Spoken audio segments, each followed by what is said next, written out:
Gather round, mortals. For the first time, hear the tale of young Atreus' maiden trip into the perilous Norse wilds, where malice and danger abound.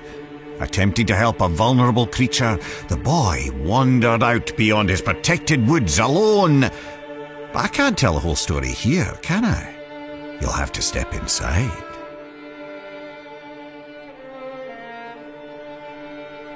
Atreus awoke to find his father missing. Not that there was anything unusual about that. Tasked with retrieving their dinner, Kratos would often take leave on day-long hunts. Why it took all day, Atreus never fully understood, but he knew better than to ask. After a quick breakfast, the boy got up and headed outside to practice his archery. He drew his bow taut, let his deep breath loose, and released an arrow. It sailed far beyond his target, becoming just another stick in the woods.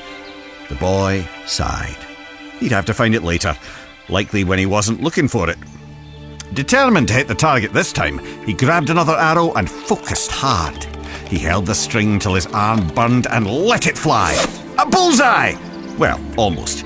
Maybe if you looked at it from a certain angle. You know. His mother called, and though he wasn't quite done yet, Atreus put his arrows down and went inside. Every day she would teach him, mostly language and archery. Honestly, the kid was pure dead brilliant, reading and writing on his own already. Today she gave him a lesson he was especially excited about. The creatures of the Norse wilds. Berserkers, trolls, witches, and even the undead. After answering her son's many questions, Atreus' mother sent him back out. He fired a few arrows, missing with most of them. He wasn't a bad archer, really, but he wasn't easy on himself either. Frustrated, the little bairn sulked off into the woods.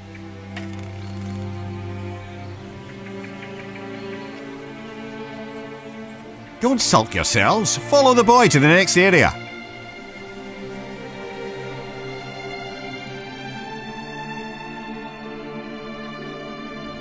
Atreus climbed up and sat cradled in the branches of one of his favourite trees.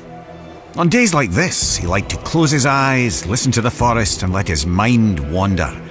This kind of solitude never felt lonely to him, perhaps because he could hear things others could not. Ever since he could remember, the thoughts of others, animals mostly, could intrude upon his own. He couldn't much control it, and he didn't tell his mother or father of it, but it only added to the boy's absolute captivation with what adventure might lie past his all-too-familiar woods.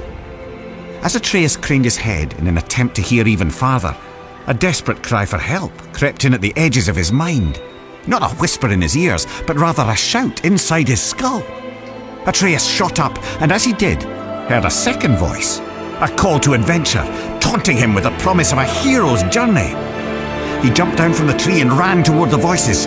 They grew louder and louder, overwhelming him to the point that he halted abruptly, stumbling as his inertia nearly overtook him. He hesitated there, knowing it would displease both his parents to venture further.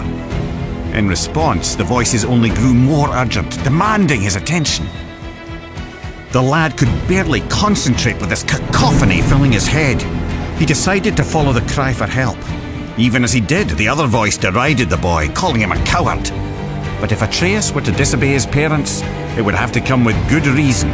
Surely, he thought, they couldn't be too upset at him for responding to a distress call. Nearly convincing himself this might be true, Atreus took a deep breath and stepped out of the protected woods he'd known all his life into the foreboding Norse wilds.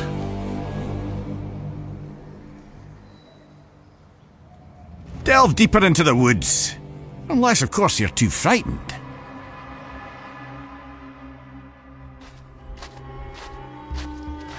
Making his way through Midgard's unfamiliar terrain, the pained cry of a wounded doe rang out, carried on the frigid breeze.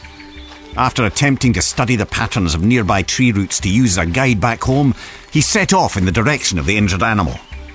He imagined himself as the gods from his mother's stories, travelling to distant realms on the great tree Yggdrasil. He was brave Tyr, mapping the unknown for the good of all the realms. He was the mighty Ullr, on a hunt for honour and glory. He was lost, completely and hopelessly so. The woods now seemed to be a repeating maze of trees and jagged boulders. His growing panic was interrupted by sharp screams of agonising pain. The wounded animal was near and in true peril. Forgetting his own dilemma, Atreus shot toward the cries of the beast. And there, in a clearing near a creek, he saw it. A wounded doe lay on the ground. The matted, blood-stained fur on its chest heaved up and down as it struggled to breathe. An arrow jutted out of its neck. But what hunter would seek an innocent doe and fail to finish it off? The animal looked Atreus straight in the eye. Its pained grunts eased now as its pupils contracted. The one he had called had come. "You're safe now. I'm here," Atreus said, clumsily attempting to comfort the poor soul. "You can let go." The doe's strained breath became shallower. It took one final gulp of air in and ceased to move. Atreus laid his hands on the doe's heart and softly recited Norse death rites, inspired by his mother's teachings. The boy sighed, and his eyes drifted upward. As they did, he noticed there was far too much blood on the ground for a simple arrow wound. The red stains in the snow trailed off into the deeper brush. Atreus jumped to his feet to follow it.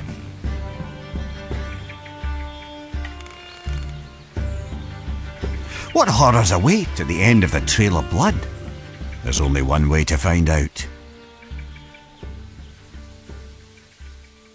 The boy didn't have to go far to understand. The trail of blood didn't belong to the doe, but to the hunter, who now lay in pieces at Atreus' feet. The boy's stomach rolled as he took in the scene. He held his breath, attempting to let the nausea pass. And that's when he heard something else. Something hidden by the dark forest, mere steps away and still breathing. He turned to see two creatures from his mother's stories. Heaving, vile, undead monsters of pure rage. Draugr. Atreus' eyes grew wide as they met the empty sockets where the Draugr's eyes were supposed to be. The larger one roared, then it charged. The boy went for his quiver. He found an arrow, but lost his footing. Crashing to the ground, the Draugr rushed ever closer. The larger one plucked Atreus from the ground. The monster bellowed, spraying rotten teeth and flaps of decaying gums. Its half-tongue flailed blindly like the death throes of a headless snake. It was disgusting.